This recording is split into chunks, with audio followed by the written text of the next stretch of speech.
এক অসহায় মা। ম্যাডাম, একটু দরকার ছিল আপনার সাথে, ভিতরে আসতে পারি? হ্যাঁ আসুন বলে অলকানন্দা দেবীর দিকে না তাকিয়েই কাগজপত্র উল্টে পাল্টে দেখছেন আর সাইন করে চলেছেন ব্রাঞ্চ ম্যানেজার ম্যাডাম। নিজেরই একটা কাজে ব্যাংকে এসেছেন অলকানন্দা দেবী। এর আগে যিনি ব্যাংক ম্যানেজার ছিলেন উনি এখন নেই। ওই চেয়ারে বসে আছেন একটি নতুন মেয়ে। বয়স আর কত হবে, 37-38। ম্যানেজার ম্যাডাম তখনও মুখের দিকে না তাকিয়েই বললেন, বসুন। বুঝতেই পারা যাচ্ছে ম্যানেজার ম্যাডাম ভীষণ ব্যস্ত। প্রয়োজনীয় কাগজপত্রগুলো ফাইলে ঢুকিয়ে রাখতে রাখতেই ম্যাডাম এবার অলকানন্দা দেবীর দিকে তাকালেন। কিছুক্ষণ তাকিয়ে চেয়ার থেকে উঠে দাঁড়িয়ে ম্যাডাম অবাকের সুরে জিজ্ঞেস করলেন, দিদিমণি আপনি আমাকে চিনতে পারছেন? দিদিমণি ডাকটা শুনে অলকানন্দা দেবীও অবাক হয়ে গেছেন। চিন্তিত চোখে মৃদু স্বরে বলে উঠলেন, ঠিক চিনতে পারছি না তো। ম্যানেজার ম্যাডাম প্রণাম করে বললেন, ভালো আছেন তো আপনি? সত্যিই তো আমাকে চিনতে না পারারই কথা। সেই কবে স্কুল থেকে বেরিয়ে এসেছি, আজ 20 বছর হয়ে গেল। মনে রাখা কি সম্ভব? ততক্ষণে অলকানন্দা দেবীও বুঝে গেছেন নিশ্চয়ই কোনো ছাত্রী হবে, তা না হলে দিদিমণি বলে ডাকবে কেন? তোমার নামটা কি বলো তো? দিদিমণি, আমি অঙ্গশ্রী। মনে পড়েছে এবার? অঙ্গশ্রী মানে সেই অঙ্গশ্রী বসু? হ্যাঁ দিদিমণি, আমি অঙ্গশ্রী বসু। চিনতে পেরেছেন এবার তাহলে? দেখেছো কাণ্ড, কতদিন পর দেখছি। আমাদের সেই অঙ্গশ্রী বলে জড়িয়ে ধরেন অঙ্গশ্রীকে। এই 15 দিন হলো এই ব্রাঞ্চে এসেছি। আপনি কেমন আছেন দিদিমণি? ভালো আছি, ভীষণ ভালো লাগছে দেখে আমাদের ছাত্রী আজ ব্যাংক ম্যানেজার। সবই আপনাদের আশীর্বাদ। আপনাদের শিক্ষা পেয়েই তো আজ এই জায়গায়। যাই হোক, আপনার চেহারাটা কিন্তু খুব খারাপ হয়ে গেছে। বয়সটা তো আর কম হলো না, দেখতে দেখতে 72 বছর বয়স হয়ে গেল। বয়স যাই হোক না কেন, মনের দিক দিয়ে ভালো থাকতে হবে দিদিমণি। আর ভালো থাকা বলেই একটা দীর্ঘশ্বাস ফেললেন অলকানন্দা দেবী। আপনি কি আগে যেখানে থাকতেন এখনো সেখানেই থাকেন? হ্যাঁ ওখানেই থাকি, তবে বাড়িতে থাকি না, বাড়ির কাছাকাছি একটা ফ্ল্যাটে থাকি। আপনার তো অনেক বড় বাড়ি ছিল দিদিমণি, বাড়ি ছেড়ে ফ্ল্যাটে কেন? সবই অদৃষ্ট। আপনার তো 2 মেয়ে, মেয়েদের নিশ্চয়ই বিয়ে হয়ে গেছে। তাহলে কি কোনো মেয়ের কাছে থাকেন? অলকানন্দা দেবীর চোখে তখন জল। সরি দিদিমণি, আপনাকে বোধহয় ভুল প্রশ্ন করে ফেলেছি। চোখটা মুছে নিয়ে অলকানন্দা দেবী বললেন, ভুল কিছুই নয়। তোমাকে বলতে পারলে হয়তো বুকের ভেতরটা একটু হালকা হবে। জানো তো, আমি এখন একাই থাকি। স্কুলে যখন পড়াতাম কত মেয়ে আমাদের কাছ থেকে শিক্ষা নিয়ে বড় হয়েছে, অথচ নিজের মেয়েদের শেখাতে পারিনি হয়তো। আজ মনে হয় সন্তান থেকেই কি। তোমাদের মতো মেয়েদের যখন দেখি আমাকে দিদিমণি বলে ডাকো, গর্বে আমার বুকটা ভরে যায়। ছাত্রছাত্রীরাও তো আমাদের সন্তানের মতো। আমার 2 মেয়েই উচ্চশিক্ষিত। মেয়েদেরকে মনের মতো করে মানুষ করেছিলাম।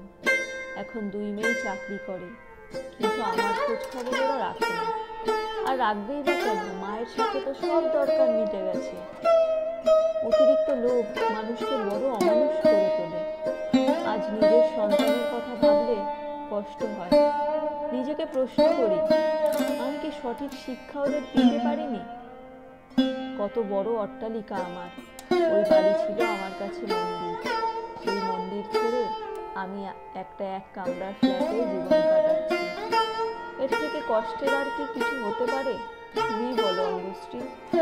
এইসব শুনে অঙ্গশ্রীর মনটা খারাপ হয়ে গেল। ও জিজ্ঞেস করে বসে, কেন এমন হলো দিদিমণি? সে অনেক বড় গল্প। আমি রিটায়ার করার পর আমার হাজব্যান্ড মারা গেল। ততদিনে 2 মেয়েরই বিয়ে হয়ে গেছে। দুজনেই ভালো চাকরি করে এবং বেশ অবস্থা সম্পন্ন ঘরে হাজবেন্ড মারা যাওয়ার পর থেকে আমি ভীষণ একা হয়ে গেলাম। মেয়েদেরকে বলতাম, মাঝে মাঝে তোদের কাছে নিয়ে চল, তোদের সাথে থাকতে খুব মন চায়, কিন্তু কোনোদিনও চাইনি ওদের কাছে নিয়ে যেতে। এমনকি একটিবারের জন্য দেখতেও আসতো না আমাকে। এ বড় কষ্টের জীবন।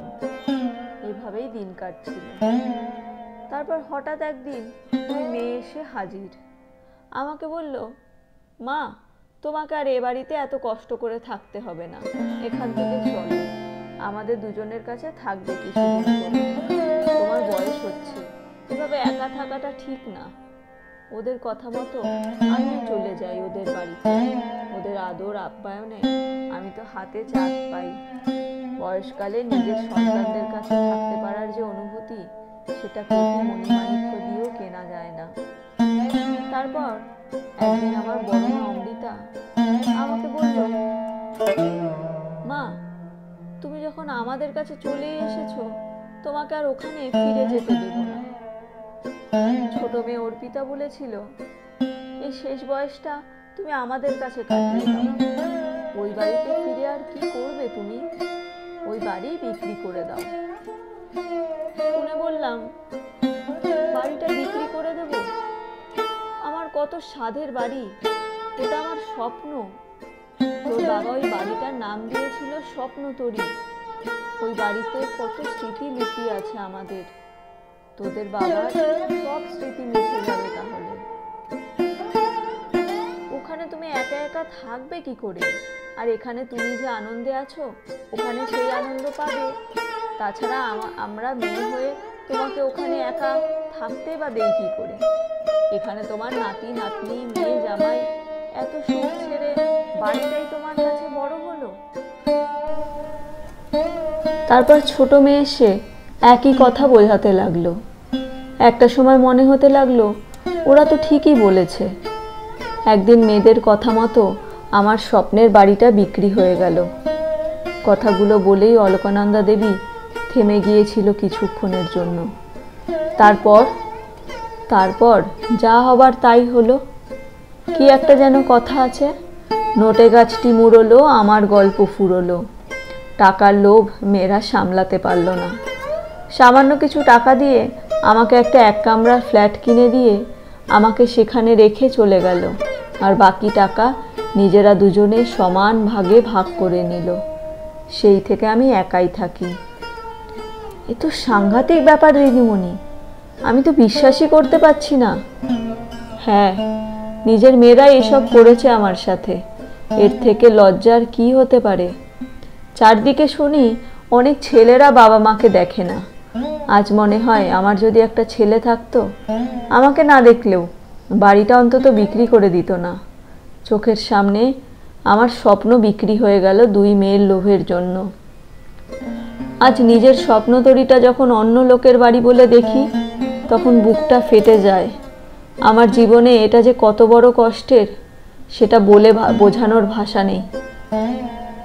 অনেকেই বলে, নিজের সম্পদ মেয়েদের হাতে ছেড়ে কেন দিলে? নিজের মেয়েদের বিশ্বাস করব না তো কাকে বিশ্বাস করব অঙ্গশ্রী? আমি বিশ্বাস করতে পারছি না, আপনার নিজের মেয়েরা আপনার সাথে এটা করলো কি করে? আপনি তো ভালো মানুষ, আমাদের সবার প্রিয় দিদিমণি ছিলেন, আপনার সাথে এমনটা হলো। আপনি ভালো থাকবেন এই প্রার্থনাই করি।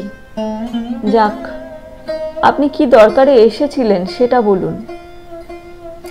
দিদিমণির দরকারি কাজটা মিটিয়ে অঙ্গশ্রী বলল, দিদিমণি, দরকার পড়লে ফোন করবেন, আমার নাম্বারটা রাখুন। নাম্বার নিয়ে বেরোনোর সময় অলকানন্দা দেবী বললেন, সবই ভাগ্য, তবে ওই রকম মেয়েদের সাথে আমিও আর যোগাযোগ রাখিনি। আমার কাছে এখন যেটুকু আছে আমি গরিব মানুষদেরকে দান করে যাব, সেইভাবেই ব্যবস্থা করে রেখেছি। এবং নিজে একটা এনজিওর সাথে যুক্ত হয়েছি। অন্তত মৃত্যুর পরে কিছুটা হলেও হৃদয় জুড়োতে পারবো।